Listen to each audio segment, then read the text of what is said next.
Hey, how's everybody doing? Hey guys.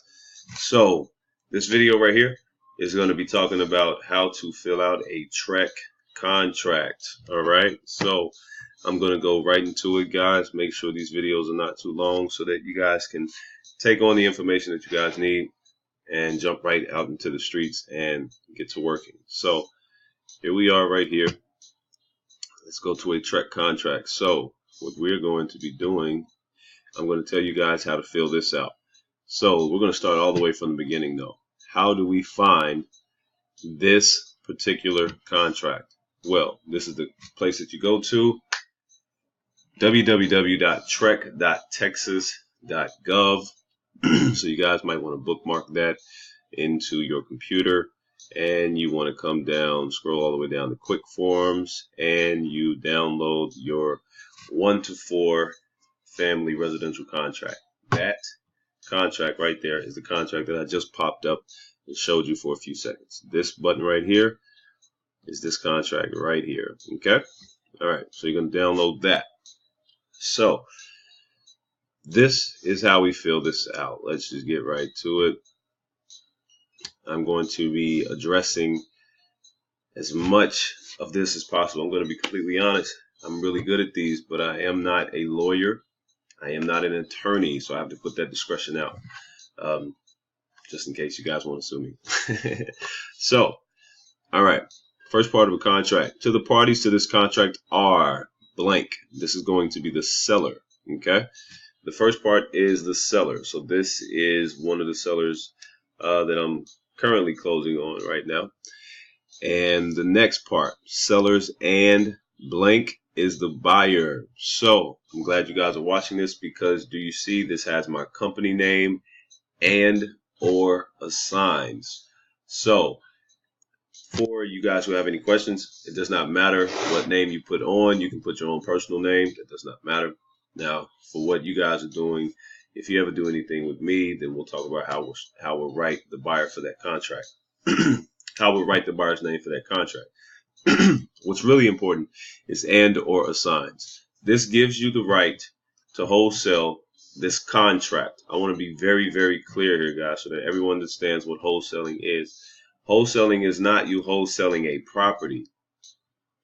Wholesaling is you guys selling your interest in the contract to another person. Are we very, very clear on that? So now, flipping a house is you flipping a house, right? You purchase the house, you finance the house to fix it up, and then you sell it. All right. What wholesaling is you found a buyer, you got it under contract, and you are selling your contract. All right. So that's what and or assigns gives you the right to do. So part 2 right here, property, lot and block. Now you can find the lot and the block in the DFW area by going to TAD, which is Tarrant Appraisal District, or DCAD, which is Dallas County Appraisal District. And you can type in the address and it will tell you what the lot and the block is. All right. So part 2 is to tell you what the block is. Now this next part, Crowley Park addition, that you guys see right here, this blank right here is to fill in which subdivision it is in, if it has one. All right. So if you guys have an agent, or if you guys go to DCAD or TAD and fill in that address, it will tell you what the subdivision of that particular address is. City of whatever city it's in, county of whatever county it's in. Texas known as. All right, so this is the actual address that you guys use. So this is where you put 123 Main Street right here. Fort Worth, Dallas, Plano, Allen, Texas, whatever, with whatever zip code. But up here is where you would put it's actually lot and block. Now, I forget the name, the terminology name, so it really doesn't even matter. But if you go to DCAD or TAD, it will tell you what the lot and block is on there. All right, so exclusion. This is something, a version of like exceptions to the contract would be the best way I could explain that out for you guys. So you can put in anything that you want right here. So for a contract that this one was dealing with, we had to put, we wanted to put, we didn't have to, but we wanted to, any desired furniture in rooms and garage to be removed.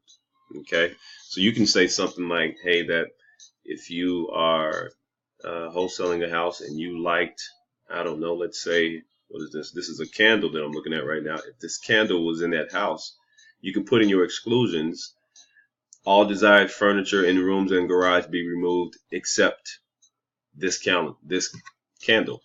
All right. So just to show you, you can put anything that you guys would like to keep, that they would like to keep, just put that into exclusion so everyone knows, just for legal purposes. All right.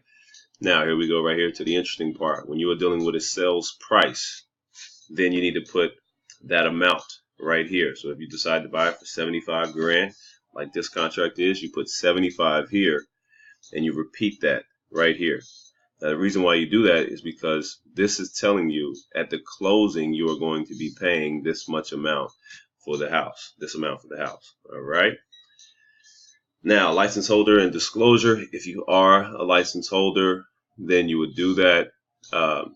I am an agent, so when I act as an agent and I sell a house, that's something that I need to put.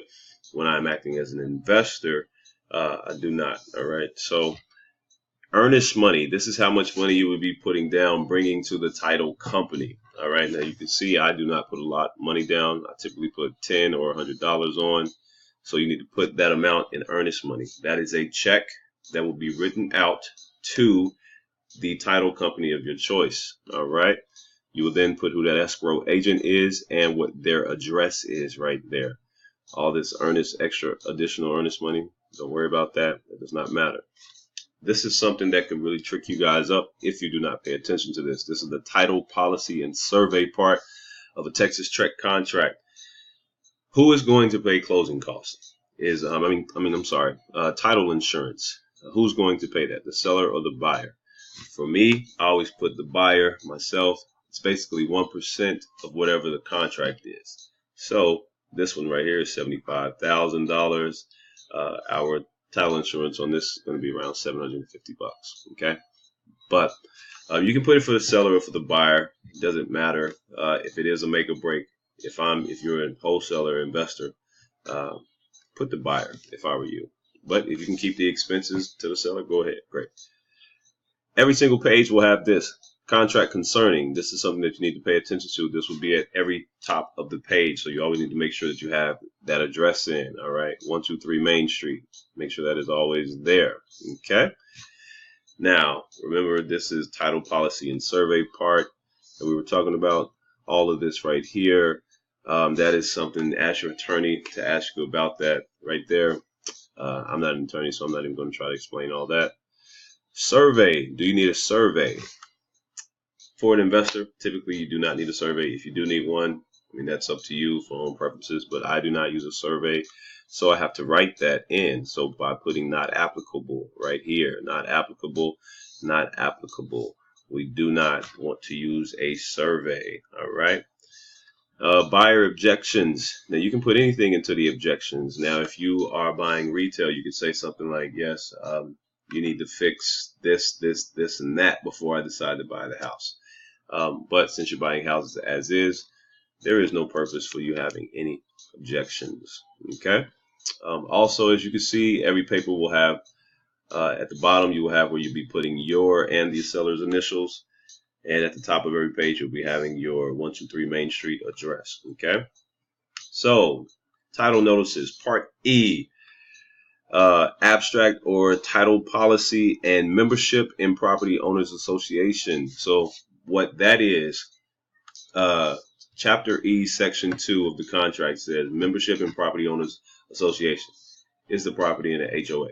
That is all that is. So you need to check that. This particular property is not in an HOA. Again, 123 Main Street will be at the top of every page, and initials will be at the bottom of every single page. Okay, so since this one was not into a HOA, then we don't have to put any additional information, nor do we have to bring any additional addendums. If it is in an HOA, you do have to get the mandatory membership of Property Owners Association addendum. You can find that right back onto trec.texas.gov. All right. Statutory districts, all this stuff, this does not attain to me. This is something that a lawyer is better off explaining to you. Property condition, part 7. Property condition. Now, received the notice. What the part 7, part B is, or part 7. What was it? How should we say that? Section 7, chapter B. I don't know. Doesn't matter. But seller's disclosure notice to pursue. This is a seller's disclosure.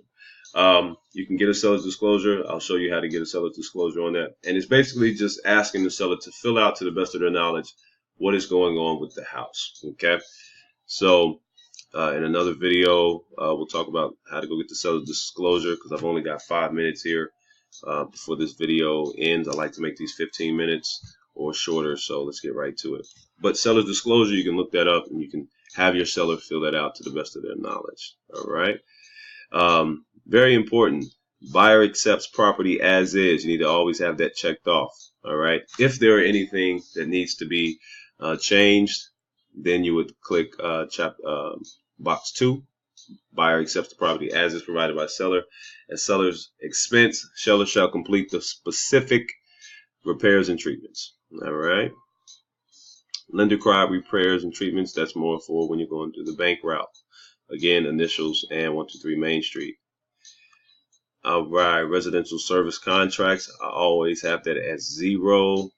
And the important part, closing. When are we closing on this thing? All right. So right here is where you put the month and the day of that month. And then right here, whatever year it is. All right.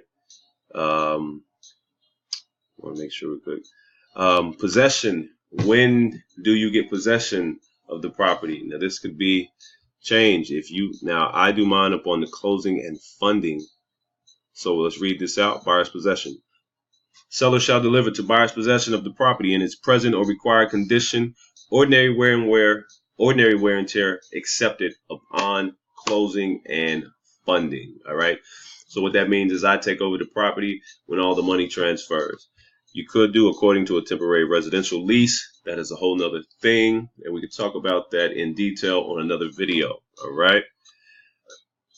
And special provisions, again, that was the same thing that we talked about. Exceptions on the first page. Special provisions, all desired furniture and bedrooms, whatever it is, to be removed 24 hours before closing.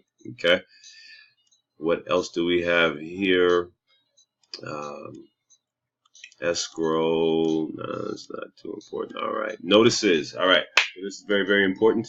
This is where you put all your information right here. Address, name, phone number, email, and where the seller will be putting all their information as well. So that is that. And for those addendums and other pieces of paper that you have with this is where you check those off, right? So if you have your own special addendum, you would click other and put in your addendum. If the seller is going to be doing a temporary lease back, you would be clicking that. That's just a whole bunch of jargon. Well, it's not jargon, but it's just a lot of info that you would have to look into further before you ever fill these out. So let's just keep it quick and dirty. What is a TREC contract? If you have any other addendums to say, hey, do this, do that, special provisions, you would click other and then put that in and then attach that to this contract. All right. Termination option. So this is very, very important right here. This is what gives you the right to enter and exit at any time of a contract, so you can decide not to buy it for any reason. Termination option. For me, I do not give any money for an option, period.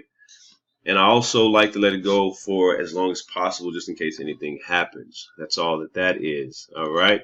And the option fee, if I do pay any money, will be credited to the seller of the price. Right there, you can see that there. Executed contract, very, very important. After you get all signatures, you need to put down the day and the month and the year. So we've got 2,189. I see we need to change that. So that is very important right there. Broker's information, none of this really applies. Option fee receipt, when you take it to your title company, they will be filling out all this information and giving you a copy of that. So that is a quick and dirty of what a TREC contract is. I hope that was helpful for you guys. You guys tune in to the next video and we'll be talking some more about any other questions that you guys need. All right. You have a blessed day. Bye-bye.